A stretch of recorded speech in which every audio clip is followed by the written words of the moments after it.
எளிமையான மூச்சு பயிற்சி முறைகள். நாடி சுத்தி ஒரு நாசி துவாரத்தின் வழியாக காற்றை நல்லா ஆழமாக இழுத்து அதே நாசி வழியாக வெளியே விடுறது பேர் தான் நாடி சுத்தி. அதாவது சிங்கிள் நோஸ் ப்ரீத்திங்னு சொல்லுவோம். ஸோ இது பண்ணும்போது உள்ளே இழுக்கக்கூடிய வேகம் பார்த்திங்கன்னா நல்ல வேகமாக காற்று இழுக்கிறீங்கன்னா வெளியே விடும்போது 2 மடங்கு ஸ்லோவாக விடணும். அதாவது நல்ல வேகமாக இழுத்து மெதுவாக காற்றை வெளியே விடணும்.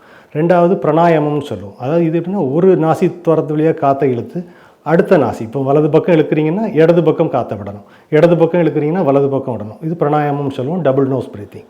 அடுத்து கபாலபதி. அதாவது நம்ம நார்மலாக இருக்கிறோம், ஒரு ஓடுனா எப்படி மூச்சு வாங்குது அந்த மாதிரி மூச்சு வாங்குற மாதிரி பண்ணக்கூடிய விஷயத்த நம்ம உட்கார்ந்த இடத்துலையே நம்ம நாஸ்ட்ரில்ஸ் வழியாக நாசித்துவாரம் வழியாக காற்றை வேகமாக பம்ப் பண்ணி வெளியே தள்ளுறதுக்கு பேர் தான் கபாலபதின்னு சொல்லுவோம்.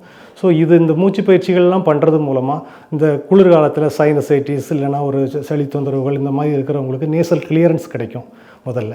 அதுக்கப்புறம் பார்த்திங்கன்னா நம்ம உடம்புல தேவையில்லாத கழிவுகள்லாம் ஈஸியாக வெளியேற்றிடலாம். அதே நேரத்தில் உடம்போட ரத்த அழுத்தத்தை குறைக்கும், மன அமைதியை உண்டு பண்ணும், தூக்கம் நல்லா வரும், உடல் நல்லா ரிலாக்ஸாக இருக்கும், நல்லா ஃப்ரெஷ்ஷாக ஃபீல் பண்ணுவோம். நன்றி, வணக்கம்.